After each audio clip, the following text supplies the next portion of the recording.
In A Few Good Men, she defies studio bosses. With the studio executive saying if there wasn't going to be a scene, then, you know, why was I in it? Demi Moore, once Hollywood's ultimate risk-taker, stunned audiences by shaving her head in G.I. Jane, daring to bear all in Striptease, and becoming the first woman to earn a staggering $12 million for a single role.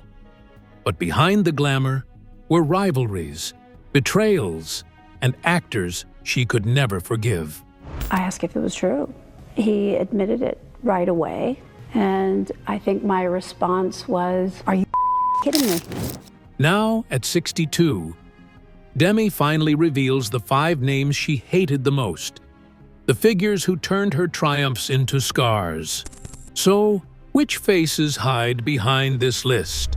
Stay tuned as we uncover the shocking truth. Demi Moore, the brutal turn of Hollywood. When Demi Moore first stepped into Hollywood, she wasn't a cautious dreamer trying to test the waters. She was a storm, crashing onto the scene with nothing to lose and everything to prove. She didn't enter quietly. She announced herself with roles that made audiences cry, gasp, and argue about what it meant for a woman to demand control in a world still chained by its old rules. Her rise wasn't slow. It was explosive. By the late 1980s and early 1990s, Demi Moore was no longer just another actress on the red carpet. She was the woman redefining what power looked like in Hollywood. With Ghost in 1990, she did what many thought was impossible, turning a supernatural love story into one of the most emotional films of its generation. Audiences around the world wept with her as she reached for a love she could feel but never touch. That single role transformed her from rising star to global phenomenon, and overnight, everyone knew her name. But Demi wasn't satisfied with being boxed into romantic heroine. She craved roles that were daring, controversial, even risky, projects most actresses were warned to stay away from. In Striptease 1996, she didn't just take off her clothes on screen, she stripped away Hollywood's hypocrisy, daring to command a role that should have broken her career, but instead proved she was fearless. The media screamed, critics debated, and audiences whispered, but Demi stood tall, showing that she could play roles that were raw, uncomfortable, and unforgettable. Then came G.I. Jane in 1997, the performance that would seal her reputation as both a symbol of strength and a lightning rod for controversy. Shaving her head for the role, she transformed into a soldier ready to fight in a man's world. And the statement was clear. If she were a man, she would have been celebrated. Instead, she was criticized, mocked, and labeled too much. Yet, that performance remains one of her most iconic. A moment when she showed that art and rebellion could live in the same body. For a time, Demi Moore stood at the very top. She was once the highest-paid actress in Hollywood, commanding salaries that made executives wince, but made the world recognize her as a trailblazer. Studios lined up at her door, eager for her to lead their biggest projects. She wasn't just a star, she was a force that executives, co-stars, and audiences had to reckon with. But Hollywood, as it always does, turned its back. The same industry that once hailed her as a pioneer began to whisper that she was difficult. Directors claimed she was too strong, too controlling, too unwilling to bend into the mold of a safe, family-friendly actress. The press smeared her as obsessed with power, terrified of aging, no longer suitable for the stories America wanted to see. Roles slipped away, contracts disappeared, and suddenly, the woman who once commanded the spotlight found herself being erased from it. The most painful part wasn't the loss of roles or headlines. It was the betrayal of the very people who had once clinked glasses with her at award shows, smiled beside her in promotional photos, and called her a friend. The same faces that toasted her success became the ones who helped bury her career. Behind closed doors, whispers about her attitude and her ego ensured that Hollywood's golden woman became Hollywood's outcast. But Demi Moore didn't disappear. She fought through the storm, through heartbreak, addiction, and the ridicule of a world that loved to see its heroines fall. What she never lost was her memory. She remembered every conversation, every cutting remark, every betrayal that turned admiration into silence and companionship into cruelty. Now at 62, Demi Moore isn't playing by Hollywood's rules. She doesn't care about approval, and she's done protecting those who hurt her. For the first time, she's ready to expose the 5 names that left lasting scars. These weren't strangers or distant rivals. They were trusted figures who smiled beside her in public while cutting deep in private. And today, she's finally telling the world who they are. Stay with us as we begin with the first. Number 5. Bruce Willis. It began with a gamble in Las Vegas, the kind of reckless decision only 2 people in love could make. Bruce Willis turned to Demi Moore and, half a joke but wholly serious, said the words that would change her life. "I think we should get married." Hours later, what had started as playful banter became vows under neon lights. To the outside world, it was impulsive, romantic, and impossibly glamorous. To Demi, it felt like fate had finally given her something solid to hold on to. They didn't stop there. Weeks later, the Vegas spontaneity was followed by a second ceremony, this time for family and friends, with Little Richard himself officiating. Cameras flashed, fans swooned, and Hollywood crowned them its new golden couple. He was the action hero redefining masculinity in Die Hard. She was the magnetic force of Ghost and A Few Good Men. Together, they were unstoppable. Then came the family. Their first daughter, Rumor, was born in 1988. 2 more, Scout and Tallulah, would follow. For a while, it seemed as though they had built a fortress against Hollywood's chaos. They moved to Haley, Idaho, trading Los Angeles flashbulbs for snowy landscapes and small-town peace. The tabloids saw a rare thing in Hollywood: 2 megastars raising children in what looked like stability, balancing fame and family as though they had solved a riddle no one else could. But perfection on magazine covers often hides fractures no one else sees. The cracks began with distance. Bruce's career soared with Pulp Fiction, The Fifth Element, Armageddon. He was everywhere at once, moving from one blockbuster to the next. Demi was breaking new ground too, commanding unprecedented paychecks, becoming the highest-paid actress in the world with indecent proposal and disclosure. Yet their booming careers meant months apart, sometimes continents away. From a distance, they looked like Hollywood's power couple. Up close, they were 2 ships passing in the night. And as the 1990s wore on, the drift deepened. Bruce's attention turned from acting to empire building in Idaho. He poured money into bars, restaurants, and property ventures, trying to create a world of his own. For Demi, who had retreated there to build a sanctuary, it felt like more distractions were swallowing their refuge. She once stormed out of his restaurant after a public argument, tired of watching him turn even their escape into another stage. Meanwhile, her career began to wobble. Striptease in 1996 was ripped apart by critics.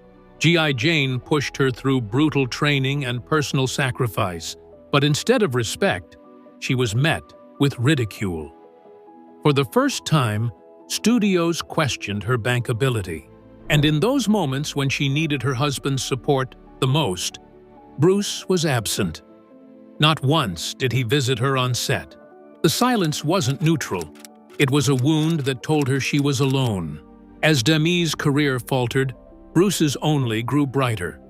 Magazine covers celebrated his rise, while quietly burying her struggles. Even worse, Bruce himself began questioning the very foundation of their marriage. In a 1996 interview, he declared that he wasn't sure lifelong commitment was realistic, a statement that felt less like philosophy and more like confession. For Demi, it was the beginning of the end. By the late 90s, whispers of Bruce's alleged affairs floated through the tabloids. Friends claimed Demi knew but lacked the strength to fight anymore. She was already battling her own sense of erosion. In her memoir, Inside Out, she would later admit that she spent years molding herself into what she thought Bruce wanted, only to wake up one day unable to recognize the woman in the mirror. In 2000, the inevitable came.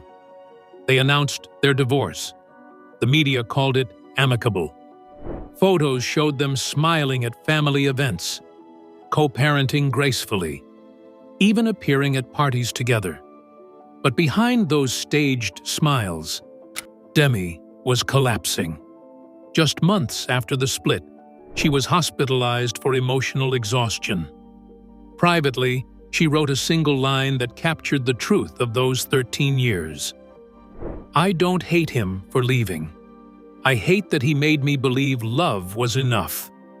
To the world, Bruce Willis remained the beloved action hero, the man who never seemed to fall. To Demi, he was the first great betrayer, a husband who promised forever, then left her frozen in the silence of promises never kept. Number 4. Ashton Kutcher. If her years with Bruce Willis had left Demi Moore questioning love, then Ashton Kutcher arrived like a lightning bolt that seemed to promise renewal. He was young, charming, playful, the star of That 70s Show, a man 15 years her junior who made her laugh when she thought she might never laugh again. For Demi, who had just endured the unraveling of a marriage that defined a decade of her life, Ashton was intoxicating precisely because he felt like freedom. When the two went public in 2003, Hollywood was stunned. Commentators called it everything from a midlife rebellion to a desperate grasp at youth. But Demi didn't care. For the first time in years, she was smiling again, walking red carpets hand in hand with someone who looked at her as though she were the only woman in the room.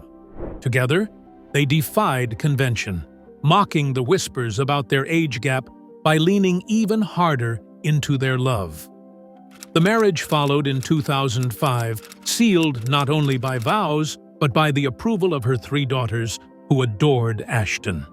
To the outside world, the couple was a statement that love could transcend years, expectations, and judgment. And for a time, it worked. They were photographed vacationing, laughing, hosting charity events, even appearing as a blended family with Bruce Willis in the same frame. Proof, the tabloids declared, that Moore had beaten the odds. But behind the flashbulbs, Demi was fighting a quieter war.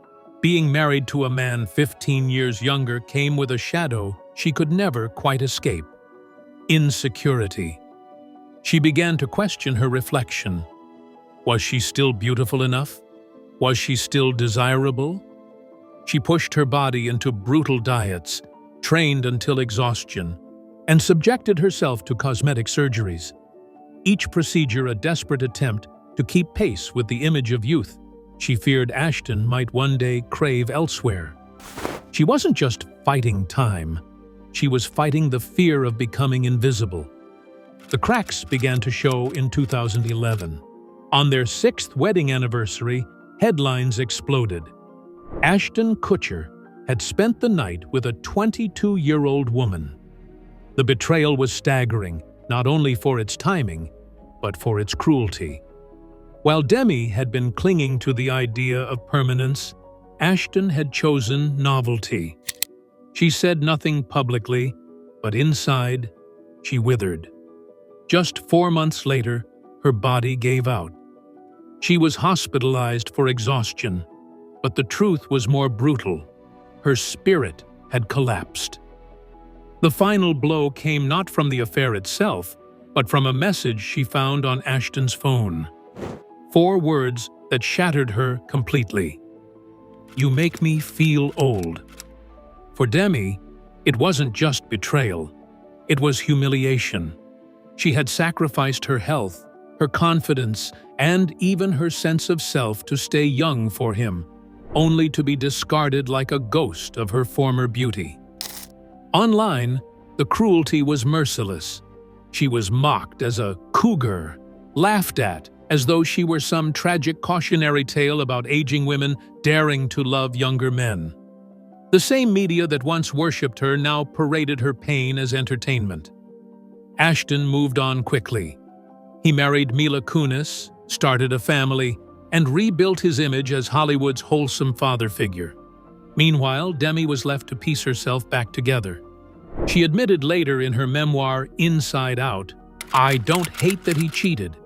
I hate that I changed everything about myself to keep someone and still got left like I was never good enough to begin with." With Bruce Willis, she had lost her faith in marriage. With Ashton Kutcher, she lost something even deeper: her dignity. And unlike the first betrayal, this time, the wound nearly destroyed her completely. But Hollywood wasn't done testing her. Her next great heartbreak would not come from a husband, but from a man the world believed was her soulmate, an on-screen lover who, off-screen, treated her like a stranger. Number 3. Patrick Swayze. In 1990, Demi Moore became a global phenomenon with a single film, Ghost. It was the movie that captured lightning in a bottle, turning a supernatural story into one of the most romantic films ever made. At the center of it all was the pottery scene, Demi's hands covered in clay, Patrick Swayze's arms wrapped around her, and the haunting melody of Unchained Melody playing in the background. Audiences believed that they were witnessing the purest form of love, a chemistry so real it felt eternal. For decades, that moment would be replayed, parodied, and remembered as one of the most iconic scenes in cinematic history. But behind the camera, things were not what they seemed. Patrick Swayze, her on-screen soulmate, was distant. While millions around the world were convinced they had forged an unbreakable bond, Demi knew the truth. Off-screen, they barely spoke. During the filming of Ghost, the contrast was stark. On set, they delivered perfection, timing, emotion, intensity. But once the director yelled "cut," the warmth evaporated. Patrick kept his distance, polite but cold, never bridging the gap between colleagues and companions. For Demi, who had poured herself into the role, the disconnect was jarring. She believed in building real relationships with her co-stars, a bond that carried beyond the screen. But Patrick made it clear, this was work, nothing more. It became even more evident after the film's release. Ghost was an unexpected juggernaut, earning over $500 million worldwide and cementing Demi as one of the most powerful actresses of her generation. Fans expected the duo to appear everywhere together. Interviews, premieres, global press tours. Yet Patrick resisted. He reportedly told producers he didn't work well with her, dismissing her as too emotional. The very intensity that made her performance unforgettable was, to him, a flaw. The rejection stung. For Demi, it wasn't about romance. It was about respect. She had believed they had created something magical together, something that would tie them as artistic partners forever. Instead, she found herself excluded, watching Patrick bask in the film's success while publicly keeping her at arm's length. When interviewers asked Patrick about working with Demi, his responses cut like ice. "We worked well on screen," he once said, "but off-screen, there's nothing to talk about. To the world, it sounded casual, but to Demi, it erased everything. She wasn't a partner in one of cinema's greatest love stories. She was just another colleague he could forget the moment the cameras stopped rolling. Years passed. Demi tried to reach out, sending letters, making calls, but Patrick never responded. Whatever bond she thought they had forged was, to him, a performance locked in time. It wasn't malice, it was indifference. And sometimes indifference cuts deeper than anger. In 2009, when Patrick Swayze passed away after his battle with cancer, the world mourned. Tributes poured in, clips of Ghost flooded television screens, and once again, the pottery scene resurfaced as proof of timeless love. Fans expected Demi to give a public statement, to honor the man with whom she had shared her most iconic role. But Demi stayed silent. Instead, she sent flowers to the funeral. No cameras, no speeches, no headlines. In her private journal, she wrote only one line. "The most beautiful scene of my life was shared with someone who only saw me as a role, not a person." With Patrick Swayze, Demi Moore didn't lose a marriage, a home, or even her dignity. What she lost was far more subtle and haunting. The belief that the magic of cinema could ever be real beyond the screen. For her, the world's most famous love story was just another performance. And the sting of that indifference never left her, leading to an even harsher disillusionment. This time with a Hollywood titan whose power left her questioning her every move. But who was he? Stay tuned. Number 2. Tom Cruise. By 1992, Demi Moore had already proven she could carry a film on her own. But when she stepped onto the set of A Few Good Men, she was stepping into a different arena, one dominated by two of the most powerful men in Hollywood at the time, Tom Cruise and Jack Nicholson. The film was billed as a battle of titans, with Demi cast as Lieutenant Joanne Galloway, the lone woman on the front lines of military justice. It was an opportunity to show that she wasn't just a romantic lead or a pretty face. This was her chance to stand toe-to-toe with Hollywood's biggest stars. On screen, the trio was electric. The courtroom drama became one of the defining films of the decade. Its famous line, "You can't handle the truth," etched permanently into cinematic history. For the audience, Demi appeared every bit the equal of Cruise and Nicholson, delivering her performance with strength and conviction. But behind the camera, things felt very different. Tom Cruise, already on the fast track to becoming the most bankable star in the world, was professional but icy. He showed up, hit his marks, delivered his lines with precision, and then disappeared into his own world. No small talk, no camaraderie, no gestures of support. To Demi, it was as though she was invisible, tolerated, but never embraced. She had expected partnership. Instead, she found herself in the presence of a man who viewed the set less like a collaboration and more like his courtroom, where he was judge and jury. The message became painfully clear once filming wrapped.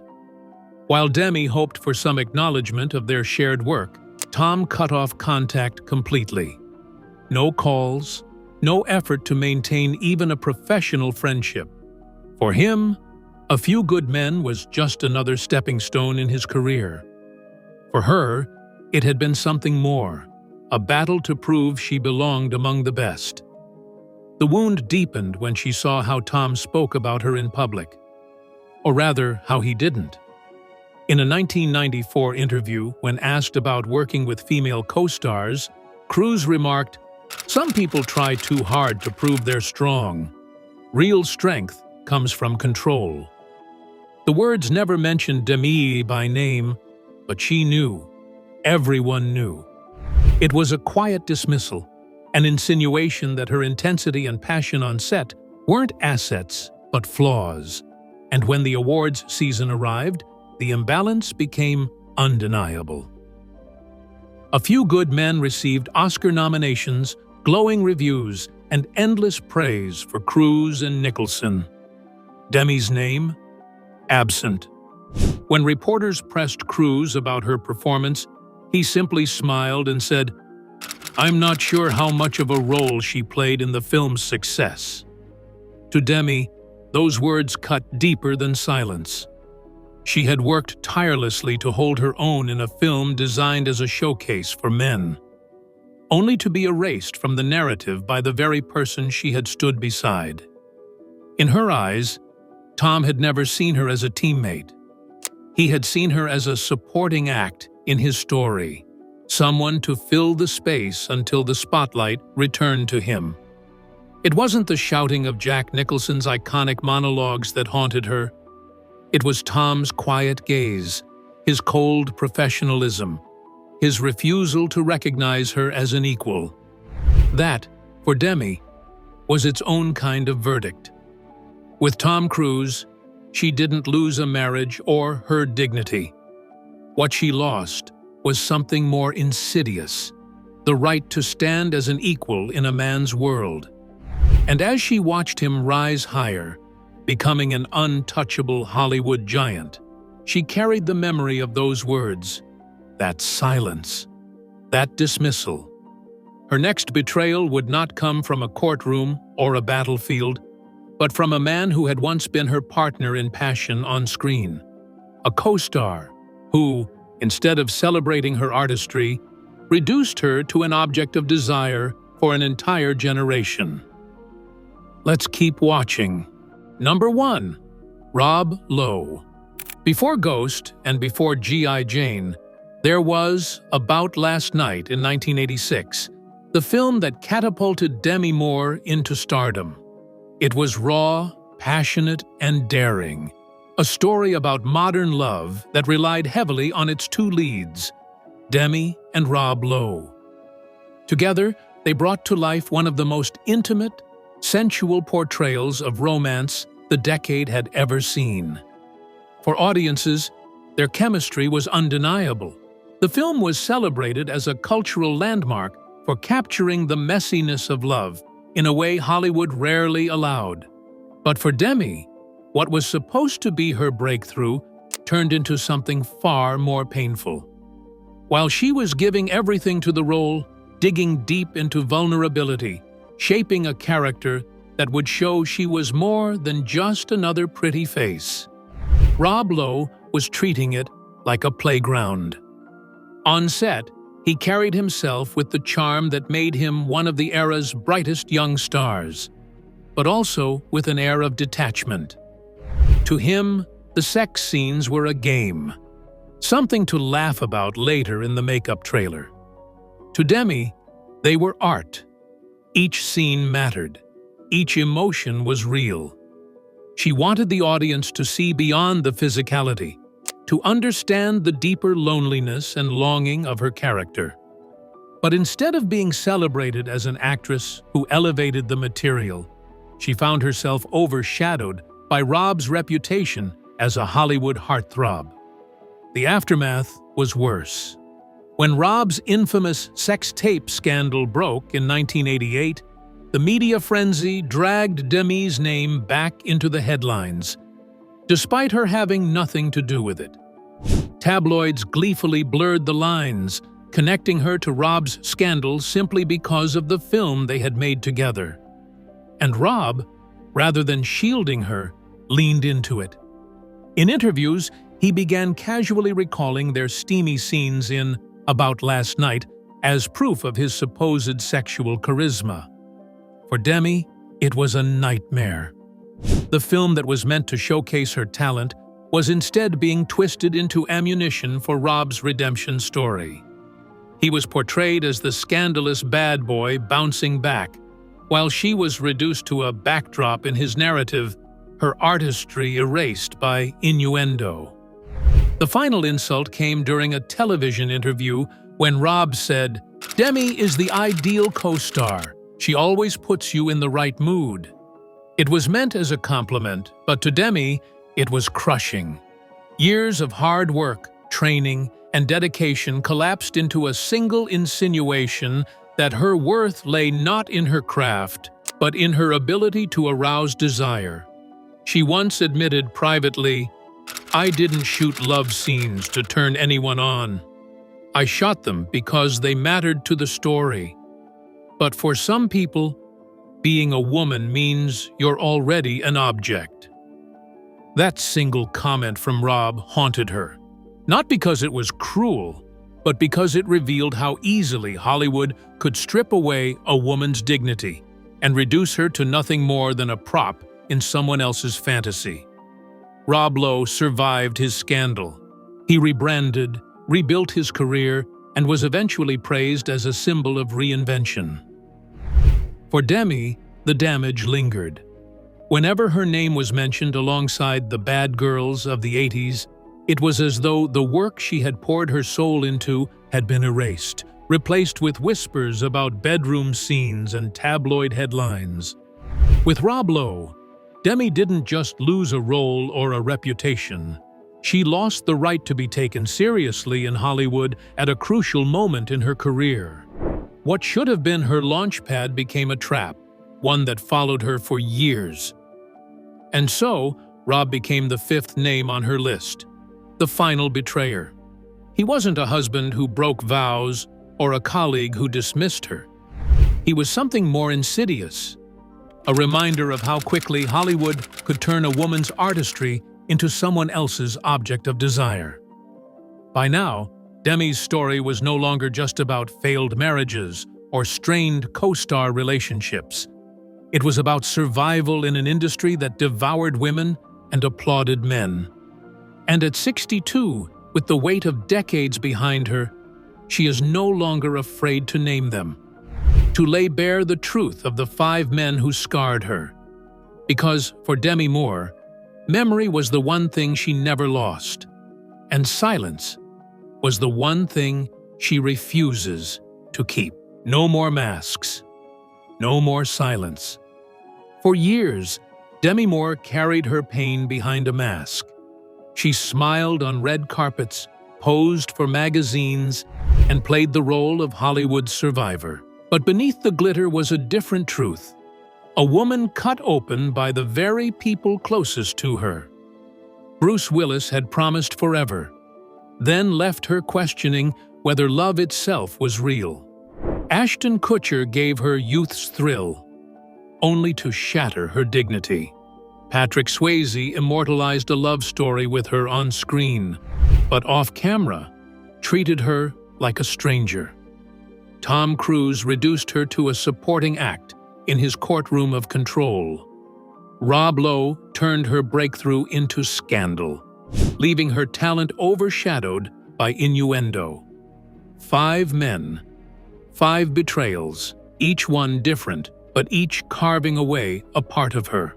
Some wounds bled in public, others stayed hidden, but all left scars she carried in silence. Through it all, she survived. Addiction, heartbreak, ridicule, career collapse. None of it erased her. She endured marriages collapsing, reputations twisting, friendships dissolving. And still, she remembered. Memory became both her burden and her weapon. The list of names wasn't just about personal pain. It was about a system that protected men while punishing women. Bruce moved on and remained beloved. Ashton cheated and rebranded as a family man. Patrick was celebrated as a romantic hero while dismissing her. Tom rose to untouchable superstardom as her contributions vanished. Rob reinvented himself, while she remained tied to whispers from decades past. Her story was never just about lost love. It was about the fight to be seen, not as a wife, not as an object, not as a backdrop, but as herself. For decades, she stayed silent, playing the Hollywood game. But silence has its breaking point. Now she speaks, not with bitterness, but with truth. The The truth of being betrayed, dismissed, and objectified. The truth of carving strength from pain. The truth that each name on her list is a reminder of survival. She doesn't want apologies. She doesn't need pity. What she demands is to be heard. Because some wounds don't make headlines. They live in memory, shaping who you become. And Demi Moore will not stay silent anymore. So, what do you think? Were Demi Moore's 5 betrayals merely personal heartbreaks, or do they expose Hollywood's darkest secrets? We'd like to hear your thoughts. Don't forget to like, share, and subscribe.